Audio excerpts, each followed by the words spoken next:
woods, to Overland Farm we go. The farm dog knows the way, so I can play and have another sip of my beer.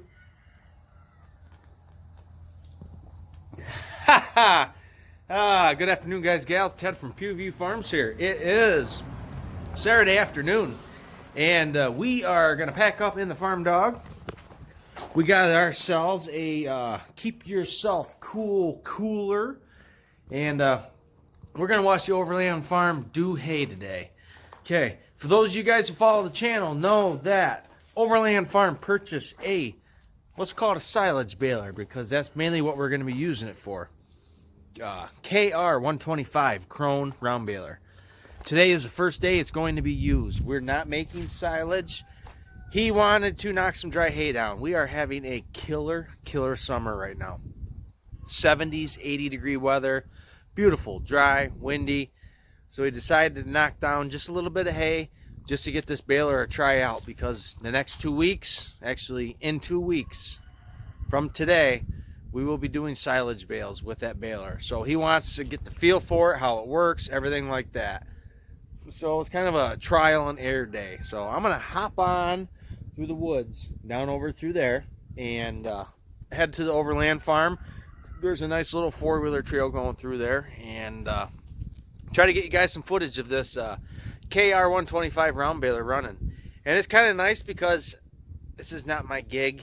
I can follow around with the four-wheeler, shoot a little bit of video, and have a couple little beers. Normally when I'm doing hay, I won't be drinking beer until afterwards, but I'm not really doing anything other than videoing and YouTubing. So far as I know, here in New York State, rolling video and drinking at the same time is not illegal until Cuomo gets his hands on it and hears about it, and then it probably will be, but or they'll just figure out how to tax you on it. So guys, stay tuned to some really cool footage of the new Krone KR 125 round baler in action. Look forward to talking to y'all real soon. Alright guys, gals, what you see there is a windrow of second cut hay. This is over at the Overland Farm. Looks like he got it all raked up. He come up and got the V10 H&S rake. And like I said, he's going to be experimenting with the KR 125 round baler. Decent sized windrow. You know, I basically took the whole field. There wasn't much here. This got taken off late last year. But like I said, this is going to be a good experiment. You know, see if there's any kinks or anything that need to be worked out in this baler. So, still got a little bit of green to it, believe it or not.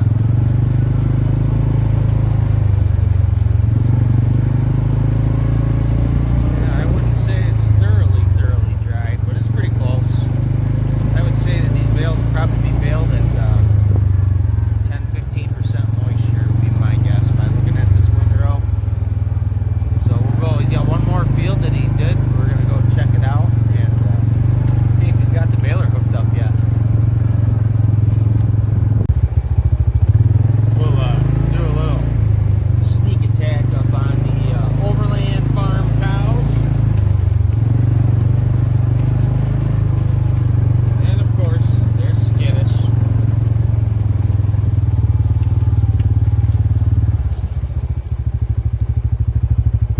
It's been a while. I haven't seen how his calves have turned out.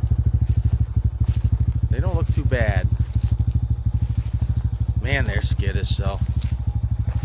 And I attribute to that one with horns out there.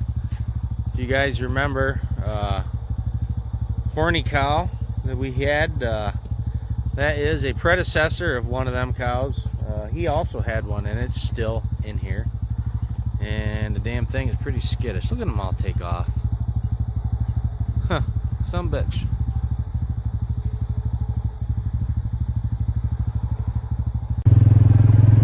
Okay, what field we're running through right now, this is one of the fields, one of the two, possibly three, that we'll be doing here in 2 weeks. Looks pretty thick through here, but it does thin out. But this is going to be an alright yield. This is what we're putting into our baleage this year, this field, and then the one right past that hedgerow. But it looks alright.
between these two fields and whatever we decide to take off that other field, it'd be nice to put away at least 60 bales. It'll be a long weekend. We got extra help. We got plenty of tractors. Figure while he's baling with the KR 125 krone baler, I can be around picking up bales with somebody else, and we can be taking them to the tuber and getting them wrapped. So hopefully it's kind of a done deal. He's done baling and we'll be done wrapping. Hopefully that's how it works out.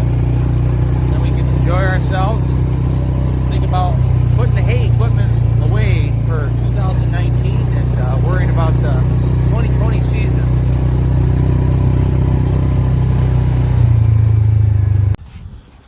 Okay guys, gals, we're down here on the Overland farm, and basically what I'm doing, if you guys can see here behind me, this is a gas well. This supplies free natural gas to the household, but it's currently under reconstruction. No, it's not working, period. It's not putting out any gas. It's shut down due to prices in the gas. A lot of the well companies around here are finding it not feasible to maintain these wells anymore. It's not worth their money, so they're letting them go, and this is a prime example. This is one of them. This is shut down. So, but Dan's always telling me that there's a test well down here, and water well, and I believe it's this tube right here, and he's constantly telling me that it's actually over ground level, and it has not receded below ground level this year. So if that tells you anything, how wet our summer has been, right here is a prime example. This would be the first time that I would be looking at this. So let's okay. Yep. See, that is full of water. That is a test well. I don't know how deep it is, but if I'd have to say, it is at ground level right now. So basically the water table of what we have received from Mother Nature is the same amount as what our ground is. It hasn't penetrated, soaked in. So stuff is still wet. You get into punky spots, you're gone. I mean, four-wheel drive, you know, do what you got to do. Get your feet out and start kicking the tractor or whatever you're running forward. But these look like really, really nice windrows. There's not a lot of it. Like I said, this is going to be a test for the KR 125 baler, krone. There is a little bit of moisture here, and I think the moisture is kind of just from the rake picking up grass that wasn't mowed. That rake has a tendency to do that. You know, you'll get loose grass that is still attached to the ground, but it also brings it up. That tooth rake will grab it and do that. So I think a lot of it comes from that. But this hay to me is pretty dry. It's really got a nice color to it. Like I said, it's still got a smidgen of green moisture in it. So this will also tell how that round baler works, especially, you know, if he gets into a clump of green hay, because we were told that this baler will eat anything in its way. Wet, dry, muddy, purple, pink, orange, green, whatever. So I see he just got back. He dropped the V10 rake back off the house, and it looks like he might be hooking up the krone baler. So we're going to run up there, and like I said, I'm really looking forward. I'm not really giving you guys a tutorial video on this, but just kind of showing you guys how this is going to work for us. Like I said, this is the first time we are running this baler. I got to stop saying we, because actually I'm here observing today with my camera for YouTube purposes, so you guys can kind of see how the KR 125 baler works. And I'm just going to be following along here in the farm dog in my cooler with a beer. So we'll head up there quick and see what's going on. Okay, what we're looking at is the inside of the chamber of the KR 125 krone baler. He just opened the gate for the first time. They're just giving her a quick lube down, trying to find the grease fittings. Gonna oil the chains. The previous owner used just regular oil. He's gonna be using chain lube, correct? Yep. Yep, Napa's best. It works pretty good. That's what I use on all my chains. He's used that forever too, and it seems to do a pretty good job, I think. It's going to be neat seeing this baler in operation though. So basically it looks like this thing just grabs hay, toughs it in there, and it just keeps rolling a ball. So I can kind of see where the soft core starts.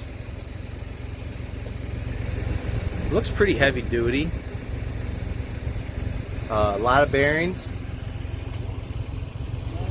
But it actually looks pretty decent inside, believe it or not. I don't see no safeties on the gate though.